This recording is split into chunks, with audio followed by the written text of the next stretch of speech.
We're moving on now with our next panel, RTI News from Austria. And before that, I want to introduce just the moderator. It's one of the most efficient, the well-prepared person I know. And I want to welcome Simone Böttcher working with me and my team. Thank you very much.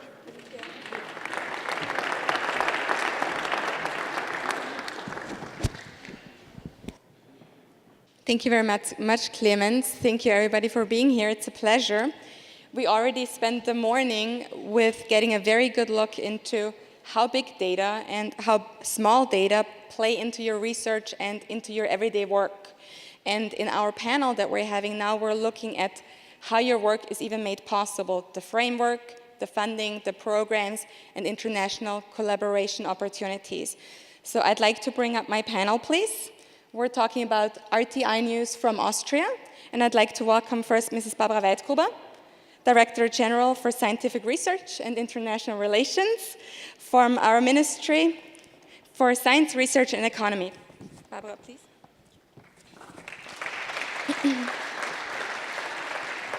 Then we have Stefan Riegler. He's the Director of the Division for Research, Technology and Innovation Strategy and International Research and Technology Cooperation, also at the same ministry, the BMVIT. I'm going to not speak it again. Thank you very much. Then I have Mrs. Klara Sekanina. Klara, she's a council member at the Austrian Council for Research and Technology Development. Thank you, Klara. Then we have Alexander Unkart. He's responsible for international cooperation at the Austrian Federal Ministry of Transport, Innovation and Technology. And last but not least, we have Klement Tockner. He was elected in May 2016 as president and has been acting since September of the Austrian Science Fund FWF.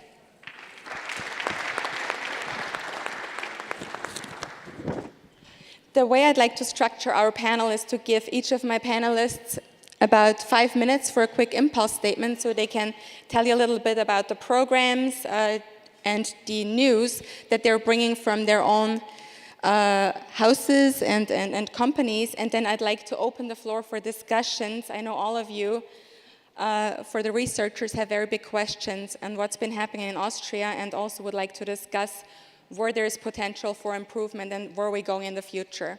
So I'd like to ask Barbara to take the word, please, and start with what's new at the BMVFW and which programs have been developed since last year at the ARIT in San Francisco. Thank you. Well, thank you, and a warm welcome from my side in a pretty cool building, which is, at least for the Austrians, having arrived only 2 days ago, a little freezing.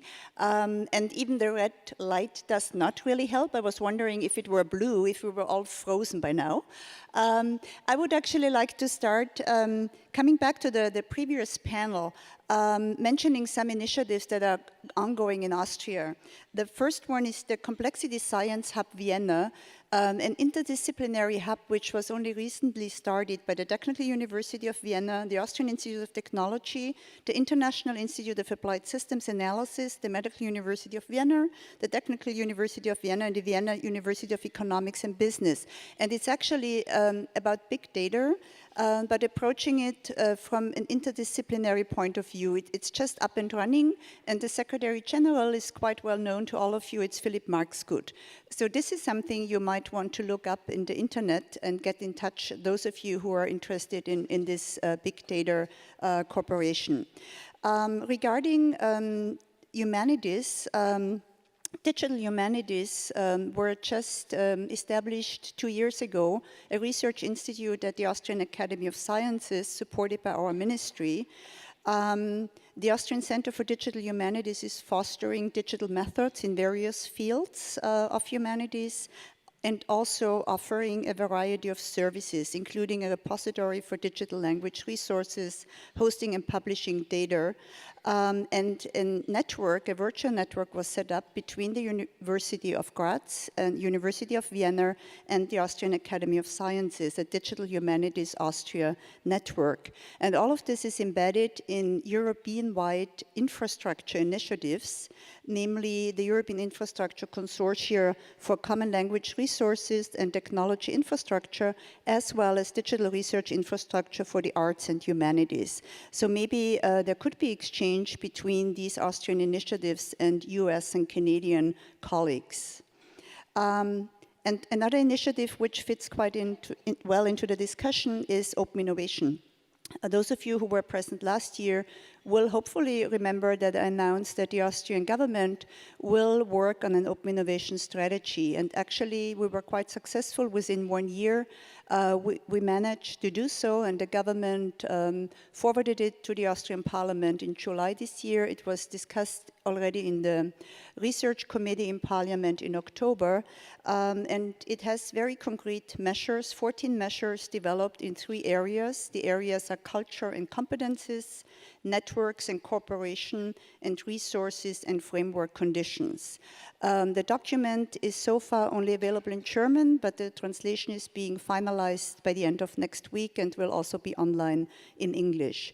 And of course, we would love to have cooperation with the Ascena network, and the network was also asked to contribute in the open public consultation which was going on at the beginning of this year, and I'm convinced that many of you did at least have a look, and some of you will probably have very concretely supported the development of our strategy.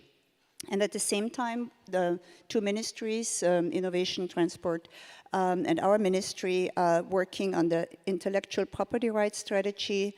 And of course, open innovation and IPR can go together. This is a big discussion on how well you can embed issues like open innovation also in your strategies. And I think this will also be finalized by the end of the year, and we will definitely let you know. We also opened an Open Innovation in Science and Research Competence Center at the Ludwig Boltzmann Gesellschaft. The center helps training of researchers interested in using open innovation methodology, and it's open to all universities and research organizations in Austria. And they're also just setting up a new program using open innovation methods in psychiatry issues for adults and children. So these are some of the very recent initiatives that might be of interest and very closely interlinked with the topic. Thank you very much, Barbara. 4 minutes and 30 seconds. Thank you. Stefan, I'd like to pass on the word to you now. What is new from the economic side of your ministry? Thank you, Simone. Ladies and gentlemen, good afternoon also from my side. I will start with a quite general statement, which I always do when I am abroad. Also because in Austria you hear that not very often. You usually hear about the shortcomings and the problems. But I have to state that Austria now is one of the technologically most advanced countries in the world. And this is also, for this I also have some figures. The research intensity of Austria, the research expenditures in relation to the GDP are around 3.1%. And in comparison, in the USA, it's 2.76, and in Canada, it's 1.79. And in the long run, you see that Austria has made some catching up process. From 1986, the R&D investments worldwide tripled. And in Austria, they are 8 times higher than back then. So I think Austria is doing quite well, but of course we have to look also at the rankings. I know the rankings always, you have to be cautious with rankings, but still when you see, and we were improving Austria, that in the Global Competitiveness Index, Austria is now on position 19. And the USA is number 3, but in Canada is number 15. Obviously, they're doing something better. Also, in the IMD Lausanne World Competitiveness Scoreboard, we are number 24, also improved 2 places. USA is number 3, and Canada is position 10. And as Ms. Klara Sekanina is sitting next to me, Switzerland, by the way, is number 1 and number 2. in this ranking. So you see, also a small country in the middle of Europe can achieve something, and we are on track, but I think we have to continue our efforts. We have the RTI strategy. In 2011, we presented the overall RTI strategy, and we have now a number of strategies in specific topics. Barbara Weitgruber mentioned a few of them. I will mention another 3 or 4. Beyond Europe strategy in the year 2013. Very important, the Land of Founders strategy.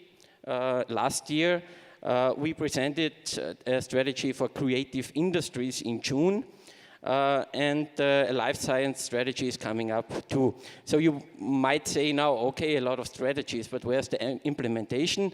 All of these strategies have some implementation steps and monitoring processes in it. So it's not that we can say a little less conversation, a little more action. We do the action, and therefore I will stop here. We can maybe later on talk about, a little bit about the starter package or the Beyond Europe program. Thank you. Thank you very much, Stefan. Klara, what's new from the Rat? Well, thanks a lot. One comment, I read that this was the first air-conditioned building and it's still working very well here, so it really is cold. Just quickly, what does the council do? Maybe not all of you know what we're doing. We advise the federal and state governments on RTI. We give guidelines to long-term RTI strategy. And we monitor the implementation, and there is actually a report, and it's pretty cool, on the scientific and technological input-output that is discussed yearly in the Parliament. And one task is also to make recommendations for funding. And the first time I heard about it, I thought, yay, cool. We can do really risky, crazy things, but no, we can't. So anyway, news about 3 areas, and I want to focus on 3 areas. The first thing is R&D funding, and also talk about the recommendations that the Council gives on a yearly basis. It needs more funding, especially for the FWF. We have the president here. He will talk about that. So for basic research, that's something that is very fundamental, but it also needs more efficiency in the system. I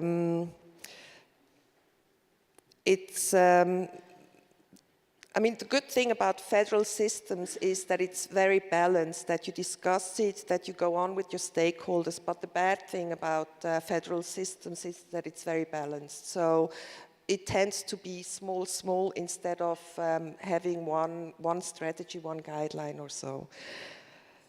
Then the second thing is, and there has been, you always have to look at the frameworks. One approach is to strengthen donations. And this is something very important because we're approaching a generation of heirs. And something that is very common in the US, but is not common in Europe, is that you actually give part of your money, that you donate a part of your money to science or to your university or whatever it is. So with regulations, the government is really trying to strengthen this. Then the second thing is career funding. That's something that needs to be approached fast and is being done. It's about improving the education in the Austrian system, making sure that you have more doctoral schools and that you have an early career track so that you fund the scientists early on and very consequently. And the third thing I quickly want to talk about is startups. So it's the third career path that you can have. You can have academia, you can have corporates, and you can have startups. And it's also about a set of measurements that is being done to improve entrepreneurship in general. So what is it? It's a regulatory framework that needs to be changed so that financing of entrepreneurs is possible. that you can have tax breaks for entrepreneurs, for business angels, for venture capitalists or so, that they're not being punished for investing there. It's about improving the education system for business angels. It's all about connecting startups with corporates, capital, global network and talents. And why is it something that is really attractive to have a startup in Europe, in Austria, for example? And I talked to a professor who was a serial entrepreneur, and he started one company in Silicon Valley, and the next one he started in Europe. And I asked him, well, why in Europe? Why don't you go to the Silicon Valley again? And he said, yeah, that maybe I'll do that or so. But see, it's about talents. And in Silicon Valley or in the United States, I really do have a problem to approach talents because they're being all like sucked up by the big companies. So one thing that is really excellent for the entrepreneurial setting is that you actually do find a lot of talents. And another example on how the research and innovation environment is getting very global is also a very private experience. My brother, he's an industrial designer in 3D, and he was looking for a job, and he just got curious, so he applied with Apple, and within one day, and they're very, very fast in doing that. Within one day, he was on the interview track or so, and they had no problem discussing with people from Europe, trying to get them over there. And I want to finish with, you're all ambassadors to your hometown and also to the university you're at. And I would be very happy if you could use that to make sure that the innovation system and the R&D research system is interconnected. So thank you. Thank you very much, Klara. Alexander? Grüß Gott. When I was preparing this little impulse talk with Simone, I was told that you are most likely interested in money in order to conduct research, or jobs, or in an ideal world, both, which of course puts me under a lot of pressure regarding the real and ideal world, because I'm from Austria. But we have some interesting things going on that I want to present now, especially for those who like to dig holes into mountains. Anyone is into digging holes into mountains? Okay, I keep that short then. But this year, this summer, we had the groundbreaking ceremony for a completely new research facility called Zentrum am Berg, Center on the Mountain at the Erzberg Mountain in Styria, where a former mine will be transformed into a research, development and seminar center for the construction and operation of underground facilities like tunnels, underground train systems, underground mines, underground power plants and deep drilling systems, for example, for the petroleum industry. It will be also a research and training center for emergency organizations who can train evacuation scenarios. For example, if there is a burning car in a tunnel, and you also have the possibility to do such trainings for railroad tracks, because there will be tunnels in this research facility, car tunnels, 0.5 kilometer long, and also 2 train tunnels where you can do experiments and trainings in a real environment. The facility will be an organizational unit of the Montagne University in Leoben and should be in full service in 2019, but already now, during the construction, more than 60 research projects are already up and running during the construction of that research facility, with special focus on geology, geophysics, underground mining technology, construction technology, but also the related ICT applications and environmental research. It will be a real unique research facility in all of Europe. I mean, there are some similar research facilities in Europe, 2 in Norway. One of it is north of the polar circle, so it's not necessarily around the corner, 1 in Spain, and 1 in Switzerland. But this will be the only research facility where you can really do a lot of different things. I understand it's not necessarily about a job yet, and definitely not about money, because you have to pay in order to rent a tunnel there to conduct your research. But I was told by the director to invite all of you who are interested in that to take up on this opportunity. Regarding jobs, there's actually something coming up which is sponsored by my ministry. Die Stiftungsprofessuren, the endowed professorships. 4 new endowed professorships will be installed next year. The process for the tendering is taking place as we speak. It's already the 3rd time that the BMVIT is casting this tender for this endowed professorships. The 2015 call is now the process where the professors are installed, but there is one actual opportunity open right now, especially for female researchers at Johannes Kepler University in Linz. So if you're into sustainable transport logistics 4.0, with the main focus on the physical internet, they had to restart their call because there was not a single female researcher who applied for the job. And they have the rules that you have to have at least 1 female researcher. So the call is open right now. So if you're in that field, I see no one nodding. Yeah, well, it would have been a nice idea.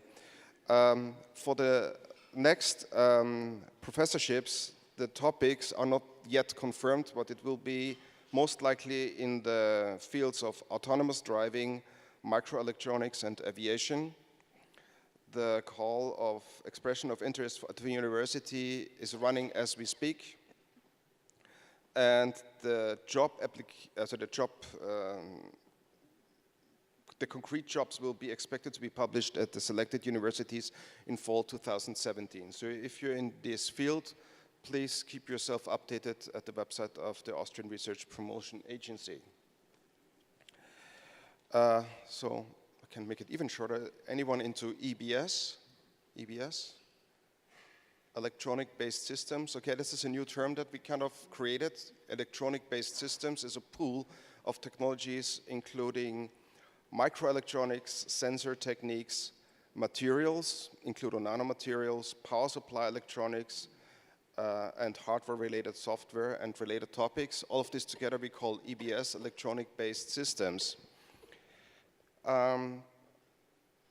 Austria has actually capacities in this field. There are more than 180 companies working in this field with more than 63,000 employees, making a turnover about 80 billion euro per year, which is actually quite a lot. However, the visibility is not yet given.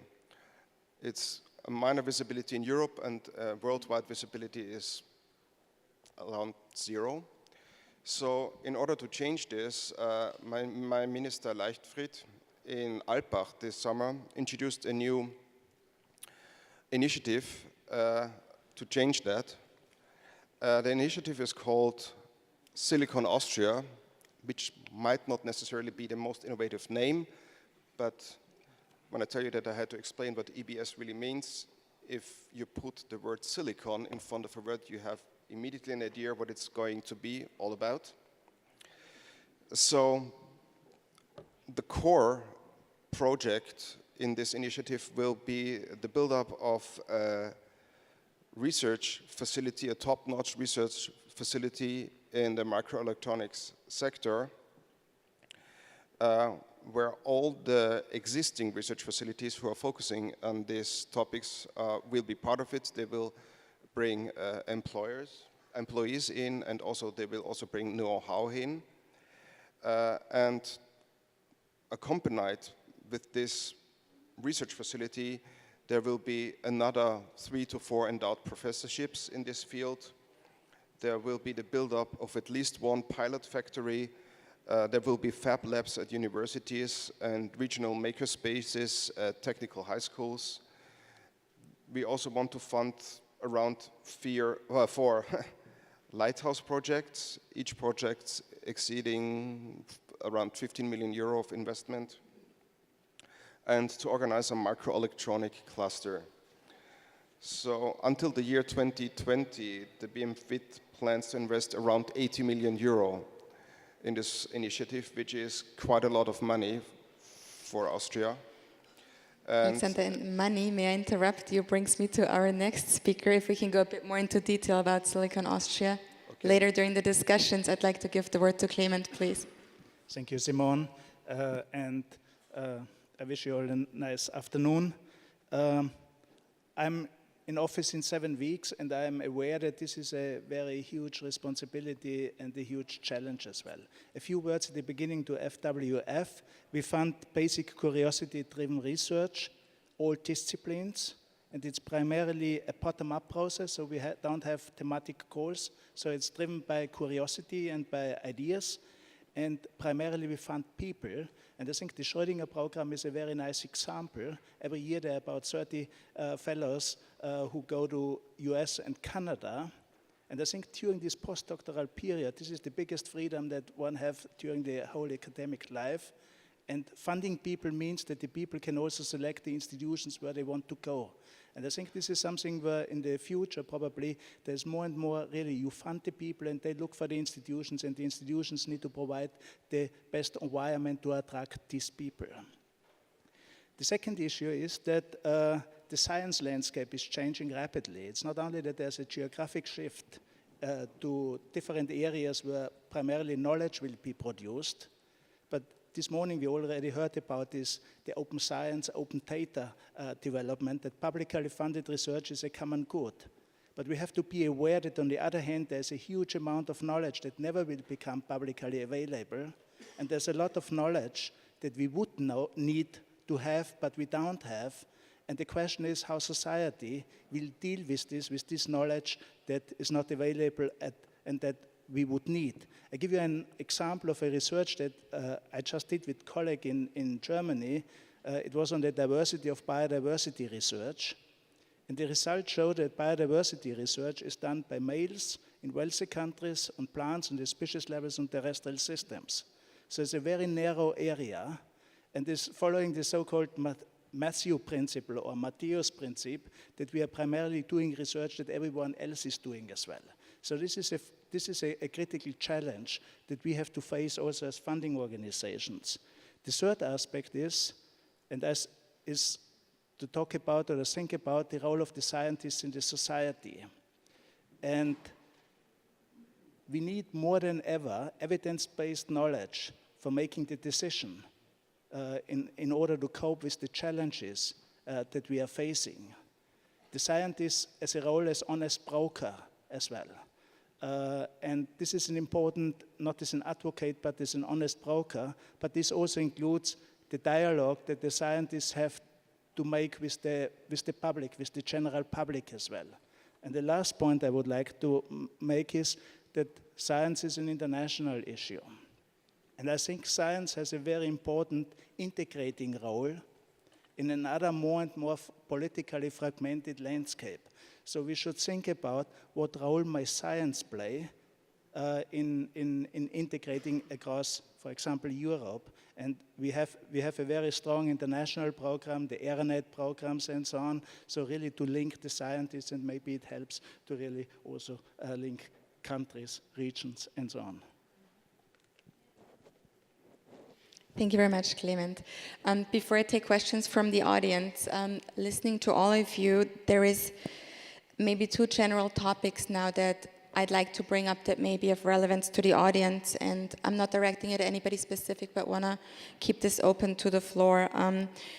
With the Zentrum am Berg, the center in the mountain, what comes to mind to me first is the creativity and innovation that we're showing in specific aspects in Austria. And for me, the question is, how can we make sure as Austria or as supporters of Austrian research that we provide the right framework to cement Austria as the key player on a global scale. Also when it goes about innovative research in Austria and trying new approaches that will cement us on a global landscape. Question is open to anyone. Please. Well, maybe just to follow up with what Klement just said, Austria is actually quite leading in the field of responsible science. There was an alliance of responsible science universities, research organizations, and funding agencies signed last year. Institutions committing themselves to include in their work, in the institutional setting, involvement of civil society in research and innovation processes, and we are supporting from the ministry programs. One of them is actually conducted by the FWF jointly with the Austrian Agency for International Cooperation, including citizens into research. And we are planning actually next year a larger program including citizen science and open innovation elements, also based on a long-standing cooperation project, Sparkling Science, where researchers and schools work together, but on the same level. So the young pupils are actually fully involved into research activities, and it's not just talking about the research, but including them. So I think this is definitely something where we can continue together with the agencies to have this leading position, and Austrian experts were actually asked by US funding agencies to support activities in the US in this field. And I would also like to come back to the legal framework for donations and fundraising, because this is another initiative where we are very thankful for the Ascina network. Peter Nagale was taking part in a workshop for our institutions, informing us on how fundraising actually works at an US university, and the Marshall Plan Foundation and our ministry are planning a larger workshop next year for the Austrian universities and University of Applied Sciences and research organizations. And it's very valuable to get feedback from the Ascina network, because of course not everything can simply be transported to Austria. But with your cultural background and socialization in Austria, and you're being successful now here in North America, in Canada, or in the US, you can have very valuable feedback and input on what to do and what not to do in the Austrian setting as well. Anybody else that wants to comment? Klara. Yeah, just quickly, because it's also job related when we're talking about where is the money going to be poured into, and it's basically, and that's a global trend, and at least a very strong European trend. It's based to solution-oriented research, which doesn't mean that it's not basic research, but it's basically research that is addressed to solving global problems such as within energy, within health, within security, and so. And this is where the governments spend extra money or dedicate part of the money to make sure that they have the research to do that, also with the civic society or so. So yeah, and that's something that is being to be expected. And he mentioned the endowed professorships, and it's like every year there are like 4 or 5 endowed professorships in Austria, really dedicated to solution-oriented research. Stefan? I would like to answer to Klara Sekanina, to her input about startups, because the advice of the Austrian Council is always very important for us. And I think in the field of startup we have to offer now something, because the startup package that was adopted by the Board of Ministers in July 2016 with a volume of 185 million euro for 3 years is something important. And it's in addition to the already existing quite good supporting system for startups in Austria, The Global Entrepreneurship Monitor, another ranking you might probably know, also saw Austria in the field of supporting early stage startups as a leading European country. And now in the startup package, we put more money into this already, existing programs like seed financing, like the Business Angel Fund. But we also have some totally new measures now. For example, and it might be interesting for some of the people here, if you want to invest in Austria into startups, you get a premium in the, from 2017 on of 20%. So you get 20% of your investment back from the AWS, our agency. We also have some measures for startups and employment. The startup is relieved of the burden of having to pay auxiliary wage costs for 3 people for 3 years. And together with some other measures like the founding fellowships and a new digital one-stop shop, I think we are doing quite well here. But I don't want to say here, oh, we are wonderful, we're doing a lot. I think it's just we have to do it because we have to catch up in this economic and entrepreneurship ecosystem. And just one last figure, venture capital, for example, is always very problematic in Austria. 2015, we had 109 million euro venture capital investment in Austria, and this was the best year since many years. In Canada, for example, you have 2.3 billion Canadian dollars, and it's even if Canada, of course, is a little bit bigger than Austria, the difference is too much. We have to do something in this respect, and we're doing it. Thank you, Klement. You also wanted to make a remark. Yeah, we are also thinking about startups, but it's a different way of startups. We are thinking about startups of ideas. So a kind of a 1,000 ideas program, so where you kind of can come up with completely new, crazy ideas. And I think if 10% of these ideas may lead to a next step, and if 1% may really change something, it would be a completely success.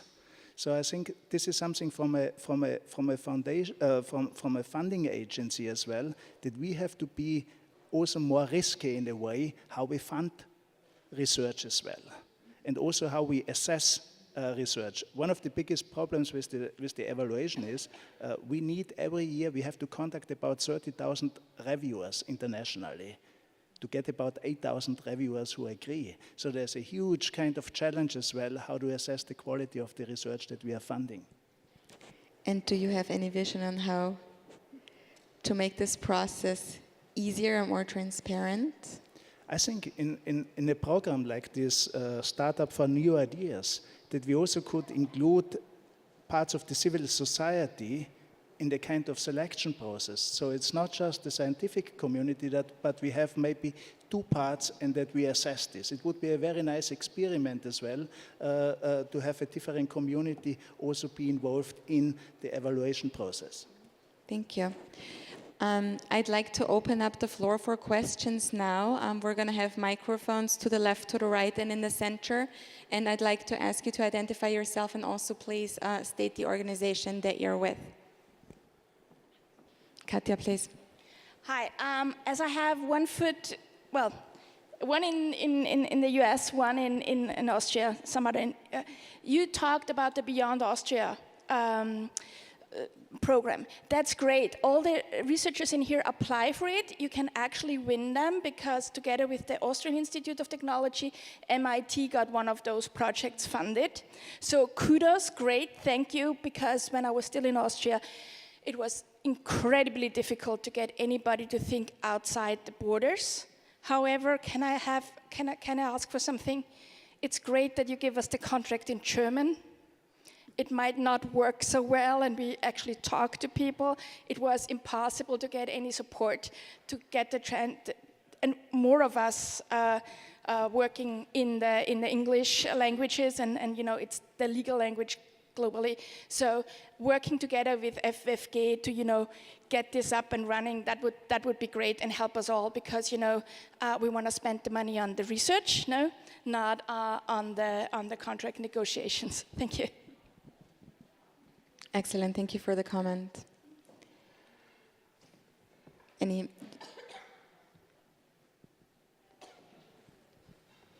Thank you very much also for the positive mentioning of the program. I think this Beyond Euro program was really, or is really a totally new thing. It's the first program in Austria specifically targeted for RTI cooperation with countries outside Europe. This is new. We didn't have that so far, and we started it. It was kind of a pilot thing. Also it was open with regards to topics and countries, even the partner from outside Europe is available and can get some funding. And we have 52 projects submitted, and we can only fund 14. But the next call will start in November, December this year. And thank you for the input. I will talk with FFG, so maybe we can fix that. Thank you. Next remark, please. Yes. Michael Fink, Harvard University. I got my PhD and my master's from TU Wien, and from the very beginning on, you learned that, or I learned that there's not enough money to fund research, and that without third-party funding, basically Austrian research would perish. Now, my question is addressed to the whole board, to all of you members. Do you think that it is beneficial to the competitiveness of Austrian research to actually federally fund 21 universities? The question was if Austria thinks it's beneficial to fund research from a federal level? To 21 universities. So to be more exact, do you think that it might be more beneficial to fund less universities but with more money per institution?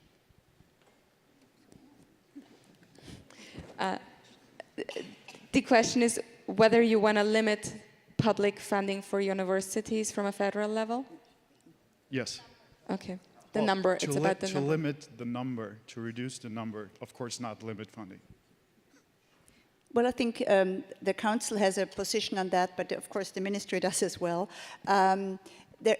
We're actually working on a project called Zukunft Hochschule, the future of higher education at the time being. And it regards the efficiency issue that was mentioned by Klara. So all 21 universities plus the lifelong learning, the Danube University, were asked for the performance agreements to come up with a certain percentage of funding in efficiency measures that could then go to other activities at the university. And we are now asking all universities and University of Applied Sciences regarding the teaching offers in certain areas to come up with more cooperation activities and to check if it's efficient to have the same offers in the same field in the same place several times, if we couldn't be pool resources to offer one general bachelor and then have several master programs. So this is an ongoing process actually that started a few months ago. And definitely in the afternoon, when you talk to the vice rectors present, you will hear their position. And it continues until next year and will be put into the next framework of the global performance agreements that we have. And at the same time, we have the discussion on more competitive research funding. A model was developed for funding universities, which would be different from the one we have now, where you have funding for research, for teaching, for services, and for infrastructure. The challenges that we are all facing sitting here with our Ministry of Finance, that for the time being, it cannot be implemented. We certainly hope for the next performance agreement period that it will be implemented, but then it also has to go hand in hand with admission criteria, and this is another issue where the Council has a very clear position. Maybe Klara can talk about that as well. And all agree that we need to have more funding for FWF, so there has to be more funding, competitive funding in basic research. Otherwise, the institutions will not be as competitive also for the European Union funding. Klara, would you like to expand on that? As I said, more competitive funding, more efficiency would be good, but I'm not into micromanagement and I believe in the autonomy of the universities. But you can check them actually out also when looking for a job, because some of them do have actually an excellent strategy when it comes to positioning themselves and their future faculty on where they want to be perceived as leading edge, doing research, doing the education, and some of them are not. And that's what I would recommend to you also when you are looking for a job at the university. Check out, are they actually having career tracks? Are they breeding their own career, or do they have a career development, or do they recruit already people who are further in their career or so? And that might be an opportunity. Stay close to them, watch the departments, because those are, if they have a good strategy, the departments, the faculties actually define which position is going to be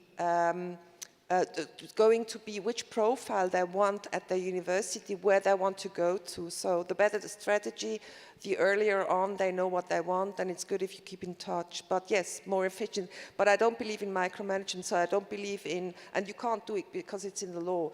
You cannot just give some and not give other ones, but you can do it in a competitive way. Thank you much. Thank you also for the question. First of all, I do not necessarily have a question. I would more like to make a comment or share my perspective when it comes to funding. Please. I'm Sabina. I work at Stanford University, and I work in cancer immunotherapy. When I started with my project in 2013, I worked for Stand Up to Cancer, which is a nonprofit organization that has raised $14 million for our research team to identify new targets on pediatric cancers that we would potentially be able to target in the future. Last year, I got a grant from the Alex Lemonade Stand for an additional idea for a project that I had, which is a foundation that was actually started by a 4-year-old who was affected by pediatric cancer herself and decided to have a lemonade stand in front of her parents' house to raise funds for pediatric cancer research. And earlier this year, my laboratory got involved in the Parker Institute for Cancer Immunotherapy, which was founded by Sean Parker, who raised, who decided to donate $250 million to cancer immunotherapy in general. So I have made it through 2.5 years of postdoctoral research without having received a single dollar or euro, either from the government of the United States or from Austria. And I think the question or their perspective is in a couple of years, is there going to be an additional chair where somebody from a nonprofit organization will sit, or a philanthropic research, philanthropic investor, who will somehow also change the scope of funding in Austria, especially since we know that this is something that can be done, which we know from nonprofit organizations such as Licht ins Dunkel. So just a perspective, maybe you want to comment on that. Thank you. Barbara and Klement, maybe? Well, the legal framework was only changed last year, so it actually entered into force this year. And I'm convinced that maybe not next year, but in a few years, definitely there will be more fundraising successes, because more people will be willing to actually use the new Foundation Legal Act to set up foundations and support research. What is just being negotiated is a legal framework for an innovation foundation for education, which will actually be funded with 50 million euro from the taxpayers. But the idea is that with this money, additional money will be raised from the private side for innovative projects, actually changing also the educational landscape, and the Austrian Agency for International Cooperation, FWF, and AWS will be part of a platform of agencies supporting us in implementing this. So things are starting in Austria, but as I said before, we also need your support in getting also our institutions ready and learning from examples. So I very much appreciated this comment and look forward to talking to you later. Do you want to expand, Klement? Yes, I think we are working together already with several foundations. It's a kind of, I would say, it's a longer-term process because this culture is not yet developed. But I am, as Barbara said, I am very sure that new kind of partnerships will form as well. And I think it's important and necessary as well to cross research across disciplines, across institutional borders, across political borders, and so on. For this, we need this kind of new partnerships as well. Foundations are one of them. Thank you very much. I think we have time for one more question. Back there, please. Want to bring the microphone? Thank you. Thomas Schmidt, University of Oregon. Perennial challenge for international researchers is that, yes, it's great to be outside of Austria and do some research, but you fall out of the networks and connections in Austria in the research community. So my question would be for you from the perspective of the funders, how do you make sure that there is a balance between input and innovation from abroad, from an international perspective, and also this kind of anchoring in the Austrian research community?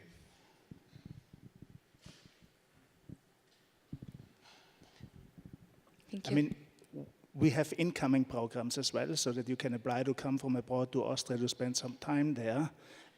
We have all our evaluation processes are just international, so there's a huge network of people who are involved in the process of evaluation. With Schrödinger programs as fun, we have a global network of about 3,000 fellows who got a Schrödinger fellowship as well. So I think there's several very nice networks in place already. I also would like to mention we have programs like the START program for young researchers to build up their own research group. It's similar a little bit like the starting ERC grants as well. And this may help to create a long-term kind of perspective also at Austrian institutions as well. Did that answer your question? Thank you very much. I wanted to bring one more point in that came up today in the discussion earlier and in some of the discussions that we had for preparations. And I want to bring this down to very plain and simple language. Maria was earlier mentioning the term work-life balance in the first panel. And in Austria, there is always the big question about how can we attract talent. And I know we've discussed that in certain industries and certain sectors, it's a very big challenge to get the talent that's actually needed to drive research forward and results forward. And this is open now to the entire panel. How do you believe, all of you, that we as Austrian institutions can attract talent, not just in people, but also international collaborations with institutions that want to collaborate with Austrian institutions, just to join forces and go in the right direction, because talent is scarce. So what is your feedback, and what do you suggest that we can do in Austria to stay ahead of the game? Alexander, please. Well, I think we have to create structures that attract people from all over the world. Well, obviously, we don't have enough money to cover all the scientific topics that we would love to. So these two projects that I mentioned before, the Center at the Mountain and the Silicon Austria, we can only try to focus on certain topics, one of which we are world leaders already. We want to keep that spot if it comes to tunneling technology. And the second topic in this microelectronics, we are good, but we want to become better. And the vision of this Silicon Austria is to be in the next 10 years a world-leading research institute. And as I mentioned before, the BMVIT will invest 80 million euro. With the private investors, the whole initiative will sum up to 190 million euros, which is quite a bit for Austria. And we hope that in 10 years, companies like Samsung or Apple will come to that research facility when they need a solution for a topic. But I think we have to specialize and focus. Specialize and focus. It's not all about the money. Stefan? Just a short remark. I totally agree with Alexander. You need these lighthouses. And you see it when you look at the ISD Austria in Klosterneuburg. This is tremendously successful, and I think you can succeed also maybe with the Silicon Austria initiative and other lighthouses to attract the people they want to come to Austria. And I have to mention one thing.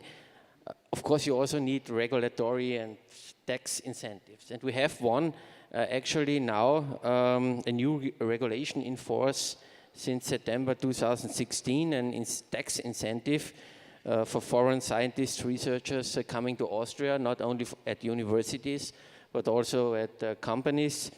So you get tax benefits for about a maximum of 5 years.